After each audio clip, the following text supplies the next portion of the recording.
প্রত্যেকটা জিনিসই কিন্তু যত্ন এবং ভালোবাসার উপরে সুন্দর থাকে। এই যে আমি কিছু ছবি দেখাইতেছি, এই ছবিগুলো কিন্তু ছিল অনেক আগের। আমার ফুল গাছ, ছোট্ট একটা বাগান আমার। এই গাছগুলোতে কিন্তু অনেক সুন্দর ফুল ফুটতো, কিন্তু অনেক দিন ধরে আমি কিন্তু এই জায়গায় আইতে পারি না, আর যে কারণে গাছগুলোর যত্নও করা হয় না।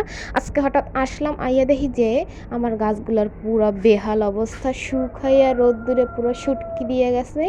দেখে আমার খুবই মনটা খারাপ হয়ে গেছে, কিন্তু কি আর করবো, আমি সময় করে এদিকে আইতেও পারি না আর গাছগুলোর যত্নও নিতে পারি না। তো আজকে আইলাম, দেখি পুরো শুকাইয়া শুটকি দিয়ে গেছে।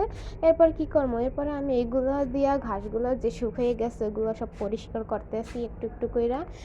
নয়তো গাছগুলো বলতে আছে, আরে যখন আমি ফুল দিছি তখন কত যত্ন ছিল, এখন আমরা ফুল দিতে পারি না, এখন আমার কাছে আসেও না। তো এই বাইবা আমি ফুল গাছগুলো একটু পরিষ্কার করতে আসি। ফুলগুলোর গাছের যা অবস্থা দেখে তো আমার পুরো মনটা খারাপ হয়ে গেছে। এই যে এই যে ডান্ডি দুইটা দেখতেছেন, এটা আমার রজনীগন্ধা ফুল গাছ, কিন্তু এইটা কিন্তু দুইটা ফুলও ফুটছিল অনেক সুন্দর। আর এই যে আমার অ্যালোভেরা গাছ, এই পাশে ছিল একটা পেয়ারা গাছ, এই পেয়ারা গাছটা কিন্তু অনেক পেয়ারা হয়, পেয়ারাগুলো কিন্তু খুবই মিষ্টি। আর এই যে একটা আমড়া, আমড়াটা পুরো শুকাইয়া রয়েছে, শুটকি দিয়ে রয়েছে সব কিছু, হ্যাঁ। আর এই যে আমার অ্যালোভেরা গাছ, অ্যালোভেরা গাছে একটা পাতা ছিঁড়তে গেলে আমার কী যে কষ্ট লাগতো, আর এখন পুরো গাছের পাতাগুলো শুটকি দিয়ে রয়েছে শুকাইয়া। এখন ছিঁড়তে গেলে আমার মনটা খুবই খারাপ হয়ে যাইতেছে। আর এই যে পাশে আবার কিছু চারা গাছ গজাইতে আছে ছোট ছোট, এগুলো যত্ন করলে মনে হয় যে বড় হবে, ভালো হবে। সব কিছুরই যত্নের উপর সুন্দর থাকে, তাই না? তো আমি এবার জল নিয়ে আসছি, জল নিয়ে আইসা গাছগুলো একটু জল দিতেছি।